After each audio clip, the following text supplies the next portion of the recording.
이번 장마는 역대급으로 늦게 시작했습니다. 늦어진 만큼 장마철이 더 길어지거나 더 강한 비가 오는 건 아닌지 걱정이 나오는데요.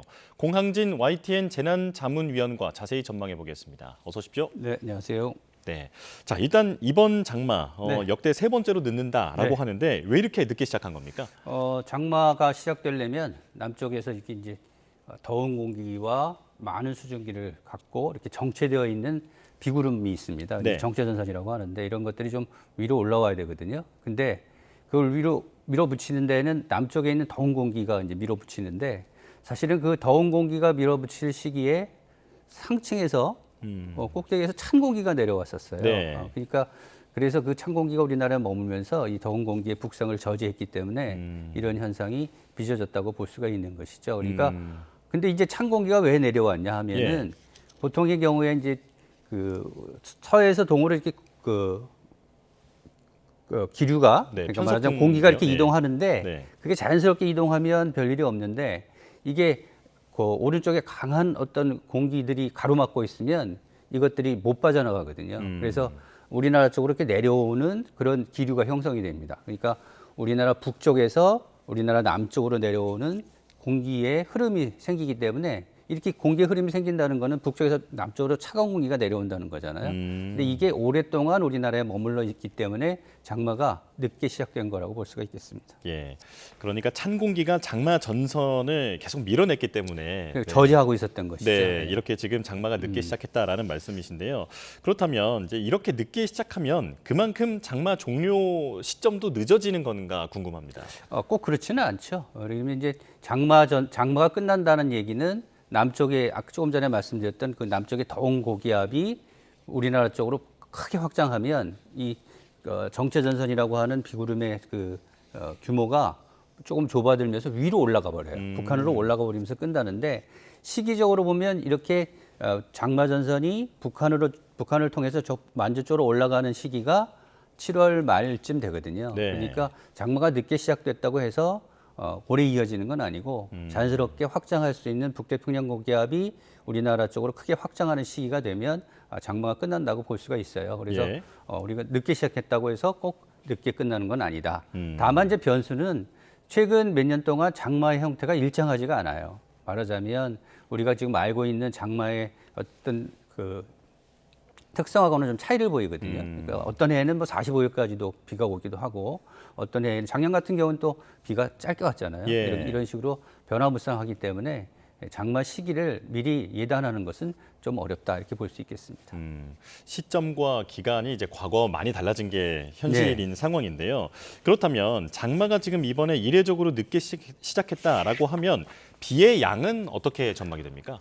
최근 이제 좀 전에도 얘기했듯이 형태가 이제 일정치는 않지만 그래도 어떤 공통되는 특징을 본다면 비가 짧은 시간에 강하게 쏟아지는 형태는 계속 나타나고 있어요. 네. 그래서 사실은 장마철이 시작되면 비구름이 오랫동안 우리나라에 머물기 때문에 공기가 좀 차갑게 식기 마련이잖아요. 근데 최근에는 그렇지도 않고 폭염 속에 또 폭우가 쏟아지고 폭염 속에 폭우가 이어진 다음에 다시 폭염이 오는 뭐 이런 형태로 이어지기 때문에 장마철에 어떤 내리는 비가 점점 더 강하게 내릴 그럴 가능성은 있거든요.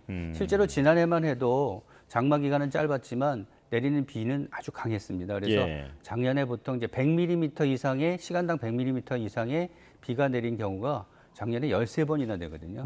보통 이제 시간당 100mm 이상의 비가 내린다고 하면 뭐 몇백 년, 뭐 100년이나 200년에 한 번 나타나는 경우가 있냐 이렇게 예전에 해석을 했는데 최근에는 이것이 이제 매해 나타나고 있어요. 그래서 아마 올해도 장마 기간뿐만 아니라 장마가 끝난 뒤 8월에도 폭우가 쏟아질 때는 이렇게 시간당 100mm 이상의 극한 호우가 쏟아질 가능성이 커서 미리미리 대비를 하시는 게 좋겠습니다. 예, 언급하신 것처럼 뭐 1시간에 100mm씩 쏟아지는 그런 기록적인 호우가 갈수록 더 잦아지는 것 같은데요. 네네. 이게 기후 변화의 영향일까요? 그러니까 한마디로 얘기하면 비가 많이 온다는 얘기는 수증기 공급이 그만큼 강하게 온다는 얘기죠. 그러니까 수증기가 온다는 거는 결국은 우리나라 남쪽의 바다 아닙니까? 우리가 삼면이 바다이기 때문에 바다에서 많은 수증기들이 올라오게 되는데 문제는 이 바다가 점점 더워진다는 거죠.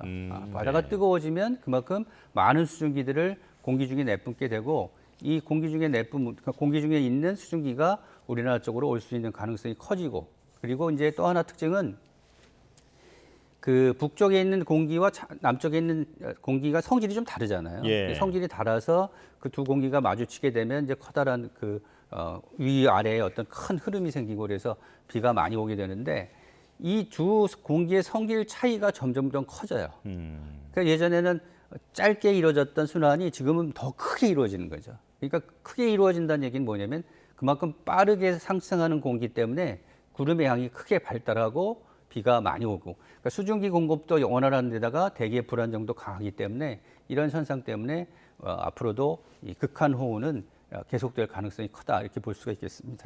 예. 지난해는 또 많은 시민들이 놀랐던 게 밤에 갑자기 비가 엄청나게 많이 쏟아지거나 네네. 네, 그리고 말씀하신 대로 아주 짧은 시간에 기록적인 호우가 쏟아진 경우가 많았는데요. 올해도 이런 부분은 주의해야겠죠. 그렇죠. 예. 보통 이제 야행성 비가 이제 강하게 오는 경우가 이제 흔한데 이 이유는 낮보다는 밤이 수증기를 공급하는 조건이 좋아집니다. 그러니까 가로막는 것들이 많이 사라져요. 그러니까 낮에는 막 그 공기가 뒤섞이면서 기류를 좀 공기의 흐름을 좀 막는 그런 흐름들이 좀 있는데 밤에는 이런 것들이 좀 가라앉거든요. 그러니까 밤 사이에 많은 비가 쏟아질 가능성이 커지면 많은 수증기들이 공급이 되고 이제 공급이 되면 이 자연 현상이라는 게 한번 강해지면 점점점 강해지는 그런 추세 이런 게 있잖아요. 그래서 새벽 쪽에 많은 비가 쏟아지고 그 수증기가 들어오는 길이 우리나라로 열리면 이때는 정말 뭐 1시간에 100mm 이상의 큰 호우가 밤에 이어지고 밤에 이제 비가 이어지면 참 걱정이 뭐냐면 밤에 이어지면 대응하기가 어렵잖아요. 그러니까요. 예, 뭐 구름을 직접 눈으로 보는 것도 아니고 물론 이제 요즘에 레이더를 통해서 보긴 하겠지만 그래서 이동하기도 어렵고 그래서 이렇게 밤에 쏟아지는 집중호우의 형태는 올해도 나타날 가능성이 크고 이에 따라서 그 전날 밤 그러니까 말하자면 이제 확률적으로 비가 많이 올 수 있는 가능성이 커지는 밤에는 미리 이러한 거에 뭐 대비를 해야 되는데 뭐 이제 대피가 어디로 대피해야 되는지 언제쯤 대피를 해야 되는지 이런 것들을 지자체가 좀 면밀하게 생각을 좀 해야 될 것 같습니다. 예. 그런데 요즘 시민들이 헷갈려하는 게 장마라면서 해가 왜 이렇게 쨍쨍해 이런 얘기도 네. 많이 하시고요. 네. 그리고 이제는 그 장마가 한 달 내내 비가 오는 게 아니라 중간중간 내리기도 하는데 기상청은 이걸 또 장마라고 하더라. 많이들 헷갈려 하시거든요. 네. 과거에 우리가 알던 장마와 현재의 기상학적 개념의 장마 어떻게 다른 겁니까? 뭐 장마라고 하면 보통 분들은 이렇게 생각하죠. 비가 오랫동안 지루하게 내리는 기간 네. 뭐 이렇게 생각하잖아요.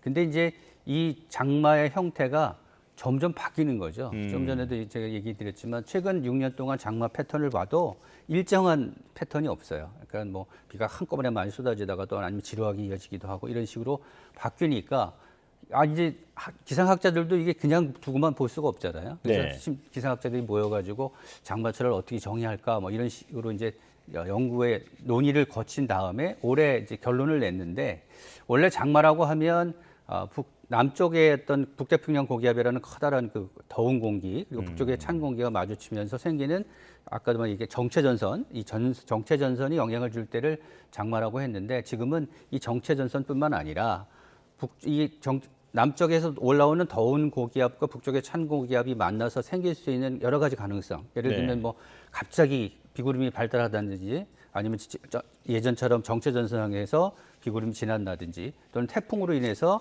태풍에 많은 수증기가 공급된다든지 이런 것들이 함께 영향을 주어서 우리나라에 비가 쏟아질 가능성이 높은 기간이라고 보는 거죠. 그러니까 예. 장마철이 조금 변화가 된 건데 그만큼 우리나라에 영향을 주는 공기의 성질 그리고 특성들이 많이 바뀌고 있다 이렇게 볼 수 있겠습니다. 예. 이제는 우리나라에서 나오는 과일들도 그 더운 지역에서 나오는 과일들이 이제 그렇죠. 생산이 북쪽으로 되는 것처럼 올라갔죠. 예. 네, 이제 아열대 기후로 바뀌고 있다라는 이제 증거가 될 것 같은데요. 자, 유럽 얘기해 보겠습니다. 지금 더위가 심상치 않다는데 프랑스 그 당국의 발표에 의하면 유럽에서 더위 때문에 평년보다 1000여 명이 더 숨졌다 이렇게 얘기를 하더라고요. 네네. 얼마나 더운 겁니까? 유럽의 더위는 사실 참 상상하기 좀 어려울 정도의 더위입니다. 왜냐하면 네. 우리나라의 가장 기온이 높게 올라갔을 때 그러니까 서울의 경우는 40도가 안 되거든요. 39점 몇 도로 기록을 하는데 근데 지금 유럽에서 나타나는 기온은 40도가 넘습니다. 그렇군요. 40도가 넘어서 뭐 철로가 녹고 뭐 이런 식으로 표현도 하고요. 그래서 굉장히 심한 그런 열적인 충격을 주는 거죠. 예. 사람들한테. 그러니까 유럽에서 이렇게 조사를 해봤더니 그러니까 날씨로 인해서 더 숨질 가능성이 높은 사람들이 1,000명이 넘었다 이런 얘기죠. 추가적으로 1,000명이 날씨 때문에 죽었다는 게 아니고 날씨로 인해서 사망한 사람들이 더 늘 수 있다. 근데 그게 1,000명 이상이 됐다라고 보는 거죠. 근데 이렇게 40도를 넘는 폭염이 오면 사실은 우리 체온이 36.5도잖아요. 네. 체온이 40도 가까이 올라갈 수도 있기 때문에 열 충격으로 인해서 큰 피해를 가져올 수밖에 없는 것입니다. 지금 저희가 그래픽으로도 보여드리고 있는데 네네네. 오메가 열돔이라고 표현을 합니다. 네. 지금 오메가 문자 모양처럼 지금 네. 유럽이 어떤 더위에 갇혀 있는 듯한 모습인데 자세히 설명을 해주실까요? 이제 우리나라도 이 남쪽에서 올라오는 덥고 습한 공기가 더위를 몰고 오잖아요. 네. 유럽도 마찬가지입니다. 그러니까 원래는 유럽이 좀 북위도 좀 높아요. 위도가 좀 높아서 그렇게 더운 지역은 아닌데 이번에는 그 사하라라고 왜 그 사막지대 있죠. 네. 아프리카 북부에 열이 아주 많이 쌓이는 지역이 있는데 이 열이 쌓인 이 열이 쌓인 공기 덩어리가 쭉 위로 올라온 거예요. 올라와서 서유럽을 강타하고 그런데 이 공기 덩어리가 위에서 내려오는 그 공기 덩어리도 있거든요. 그러니까 올라가면서 꼼짝을 못 하는 거죠. 이 공기 덩어리. 네. 근데 평소 같았으면 처음에도 얘기했지만 서에서 동으로 가는 이런 공기 흐름이 원활할 때는 상관이 없는데 이게 원활하지 않으면 이렇게 오메가 형태로 이렇게 휘어지는 그런 공기 흐름들이 생기는 거죠. 그러니까 아까 봤듯이 이렇게 남쪽에서 이렇게 오메가 형태로 생기면 이게 갇히는 거죠. 공기가 예. 갇혀서 빠져나가지 못하는 거죠. 그러니까 우리가 왜 몸에도 그 이제 동맥경화 같이 피 흐름이 일정치 않으면 원활하지 않은 병이 생기잖아요. 예. 그러니까 이 공기도 이 바람의 그 기류의 편안한 흐름이 이어지지 않으면 한 곳에 갇히면 큰 일을 벌이게 되는 거죠. 근데 이 다행스러운 것은 이 열돔이 그 자리에 그대로 있지 않고 조금씩 서쪽으로 이동을 좀 했어요. 그래서 예. 처음에는 서유럽에서 열돔 현상 때문에 아주 높은 기온이 기록됐는데 지금은 동유럽으로 이동을 했습니다. 그래서 유럽의 경우에는 조금씩 그 열돔의 형태가 좀 무너지는 그런 전망을 좀 내놓고 있습니다. 예. 그런데 이제 한국에 있는 우리가 생각하기에는 그렇게 더우면 에어컨을 많이 틀면 되겠네라고 생각할 수도 있지만 네. 유럽엔 에어컨 보급률이 상당히 낮다면서요? 그렇죠. 유럽은 이제 오래된 도시들이 많잖아요. 오래된 도시들이 많으니까 에어컨을 설치하기도 어렵습니다. 네. 물론 그래서 요즘엔 뭐 중국산 그 이동식 에어컨이 불티나게 팔린다 그런 얘기도 들리는데 어찌됐든 간에 에어컨을 설치할 수 있는 조건이 좀 떨어지고 또 하나는 이제 오래된 도시에 관광을 업으로 하는 동네가 많죠. 미관 그러니까 때문에. 많은 사람들이 오게 되는데 경관이 막 어지럽히거나 하면은 안 되잖아요. 예. 그러니까 또 그 사람들은 이제 또 뭐가 있냐면 지구가 더워지니까 온실가스를 줄이기 위해서 철저하게 그 기후 관리를 좀 하거든요. 근데 그 관리를 하는데 덥다고 에어컨 막 틀면 열이 밖으로 빠져나오게 되고 그러면 오히려 이산화탄소의 배출이 더 느는 거 아니냐. 그렇게 해서 이런 여러 가지 이유 때문에 상당히 좀 어렵습니다. 그래서 예. 뭐 정치적으로도 문제가 되고 있어요. 뭐 우파에서는 에어컨을 설치해야 된다, 좌파에서는 안 된다 이렇게 얘기를 하는데 어찌됐든 간에 이런 논란은 앞으로도 좀 더 이어질 것으로 보여요. 근데 중요한 것은 뭐냐면 어찌됐든 간에 지금 유럽을 강타하는 열돔 현상이 건강을 크게 해치는 정도란 말이죠. 그러니까 사람의 생명까지도 왔다 갔다 하는 상황이기 때문에 어떤 형태로든 에어컨의 도입은 조금씩 늘 가능성이 크다 이렇게 볼 수가 있겠습니다. 예. 근데 이런 열돔 현상이 유럽만의 문제가 아니라 우리나라에도 닥칠 수 있다. 심지어 돔이 2개가 겹치는 이중 열돔까지 발생할 수 있다라는 우려가 나오는데요. 어떤 내용입니까? 그러니까 북태평양 고기압이라고 우리나라 남동쪽이죠. 남동쪽에 있는 커다란 그 공기덩어리 규모가 굉장히 커요. 이 공기덩어리가 우리나라로 이렇게 올라오면 이제 폭염이 시작되는 거거든요. 네. 8월에. 근데 이게 이제 주로 아래쪽에 영향을 줘요. 아래쪽에 영향을 주는데 서쪽에 티베트 고기압이라는 게 있습니다. 높은 지대에서 형성된 고기압이 있는데 이거는 우리나라 상층에 영향을 줍니다. 그러니까 하층에도 더운 공기, 상층에도 더운 공기가 오면 아래 위로 다 덥잖아요.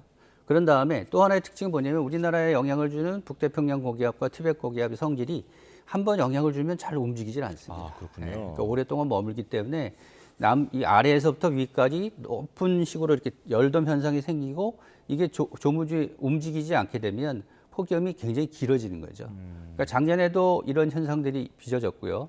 우리나라의 대표적인 더위를 몰고 왔던 해들이 대부분 이런 열돔 현상들이 오래 이어졌던 해입니다. 그래서 이런 형태가 올해 이어지면 올해도 그럴 가능성이 있는 것이죠. 근데 이제 현재의 상황으로는 올해 뭐 이런 열돔 현상이 이어져서 분명하게 폭염이 이어진다라고 아직은 단언하기는 좀 이른 시기입니다. 이렇게 볼 수 있겠습니다. 예. 자, 올여름 기습 폭우 그리고 더위에 대한 대비 잘 해야겠다라는 생각이 듭니다. 공항진 YTN 재난자문위원과 함께했습니다. 고맙습니다. 네.